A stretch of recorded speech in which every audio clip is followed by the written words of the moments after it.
জয় যিশু।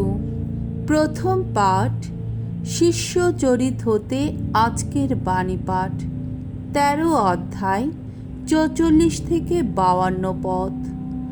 আন্তিওখ নগরে পল ও বার্নাবাস ইহুদিদের বিরোধিতা দেখে সিদ্ধান্ত নিলেন তারা বরং বিজাতীয়দের কাছেই ঐশ্ববাণী প্রচার করবেন। পল যেদিন পিসিদিয়া প্রদেশের আন্তিওখের সমাজগৃহে প্রথম খ্রিস্টবাণী প্রচার করছিলেন, তার পরের বিশ্রামবারে শহরের প্রায় সমস্ত লোক প্রভুর বাণী শুনবার জন্যে সেখানে সমবেত হল। এমন ভিড় দেখে ইহুদিরা ঈর্ষায় জ্বলতে লাগল। তারা তখন কটু ভাষায় পলের কথার প্রতিবাদ করতে লাগল। পল ও বার্নাবাস কিন্তু নির্ভীকভাবে বলে উঠলেন, প্রথমে আপনাদেরই কাছে ঈশ্বরের বাণী প্রচার করা আমাদের কর্তব্য ছিল। তবে এই বাণী আপনারা যখন শুনতেই চাইছেন না, আপনারা যখন নিজেদের শাশ্বত জীবন লাভের অনুপযুক্ত বলেই মনে করছেন, বেশ, আমরা তাহলে বিজাতীয়দের দিকেই চোখ ফেরাব। কেননা প্রভু আমাদের এই আদেশই দিয়ে রেখেছেন, আমি তোমাকে বরং করে তুলেছি বিজাতীয়দের আলো, যাতে তুমি পৃথিবীর শেষ প্রান্তের মানুষকেও ত্রাণ মন্ত্রে দীক্ষিত করতে পারো।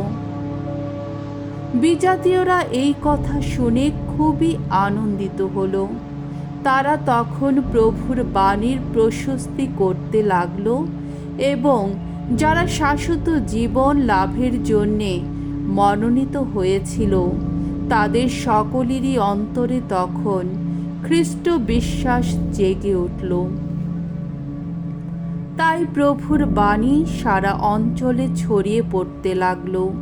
ইহুদিরা কিন্তু সম্ভ্রান্ত ঘরের ভক্ত মহিলাদের আর শহরের গণ্যমান্য লোকদের উত্তেজিত করতে লাগল।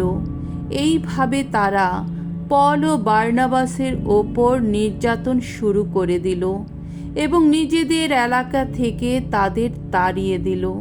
তারা দুজনে তখন তাদের অমন ব্যবহারের প্রতিবাদে পায়ের ধুলো ঝেড়ে ফেলে ইকনিয়ম নগরে চলে গেলেন।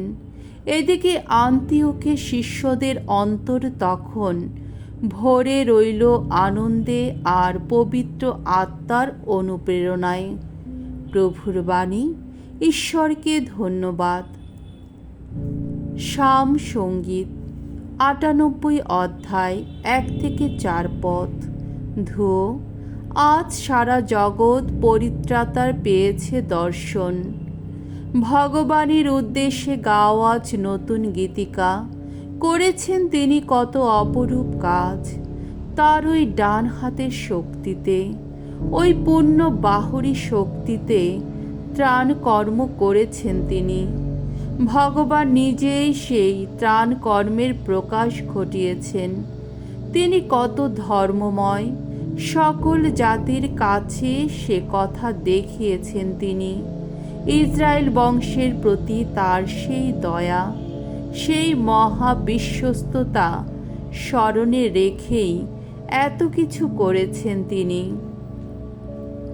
পৃথিবীর দূরতম দেশের মানুষও আহা প্রত্যক্ষ করেছে আমাদের ঈশ্বরের পরিত্রাণ লীলা। ভগবানের জয়ধ্বনি করো সমগ্র পৃথিবী, হর্ষধ্বনিতে ফেটে পড়ো, গানে গানে মেতে ওঠ। বাণী বন্দনা। জয় মৃত্যুঞ্জয়, জয় তোমারই জয়। আমার বাণী পালনে যদি নিষ্ঠাবান থাকো, তবেই তোমরা আমার প্রকৃত শিষ্য, তবেই তো পাবে সত্যের পরিচয়। জয় মৃত্যুঞ্জয়, জয় তোমারই জয়। যোহন রচিত মঙ্গল সমাচার ১৪ অধ্যায় ৭ থেকে ১৪ পদ। আমাকে যে দেখেছে সে তো আমার পিতাকে দেখতেই পেয়েছে।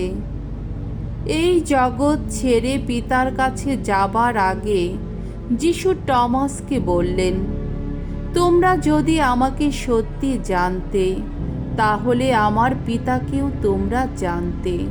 আসলে এখন তোমরা তাকে জানোই, তোমরা দেখতেই পেয়েছ তাকে। তখন ফিলিপ বললেন, প্রভু, পিতাকে একবার দেখিয়ে দিন আপনি, এছাড়া আর কিছুই চাই না আমরা। যিশু তাকে বললেন, সে কি? আমি যে এতদিন ধরে তোমাদের সঙ্গেই রয়েছি, অথচ তুমি তবুও আমাকে চেনো না ফিলিপ? আমাকে যে দেখেছে সে তো আমার পিতাকে দেখতেই পেয়েছে। তাহলে এ কথা তুমি বলছো কি করে যে পিতাকে একবার দেখিয়ে দিন? তুমি কি তাহলে বিশ্বাস করছো না যে আমি পিতার মধ্যেই রয়েছি আর পিতাও আমার মধ্যেই আছেন? আমি তোমাদের যা কিছু বলি তা তো নিজে থেকেই বলি না, বরং আমার পিতা যিনি আমার মধ্যেই রয়েছেন, তিনি তার নিজের যত কাজ এইভাবে করে থাকেন। আমাকে বিশ্বাস করো, আমি পিতার মধ্যেই রয়েছি আর পিতা আমার মধ্যে আছেন। আর অন্য কারণে না হোক, অন্তত সেই সমস্ত কাজের জন্যেই তা বিশ্বাস করো। আমি তোমাদের সত্যি সত্যি বলছি, যে আমাকে বিশ্বাস করে, আমি যে সমস্ত কাজ করি সেও ঠিক তাই করবে, এমনকি তার চেয়েও বড় কাজ সে করবে, কারণ আমি এখন পিতার কাছে যাচ্ছি। তোমরা আমার নাম স্মরণ করে যা কিছু চাইবে আমি তা দেবই, যাতে স্বয়ং পিতার মহিমা পুত্রের মধ্যেই প্রকাশিত হয়। তোমরা যদি আমার নাম স্মরণ করে আমারই কাছ থেকে কোনো কিছু চাও, আমি তোমাদের তা দেবই। প্রভুর মঙ্গলময় বাণী। খ্রিস্ট প্রভু তোমার প্রশংসা হোক।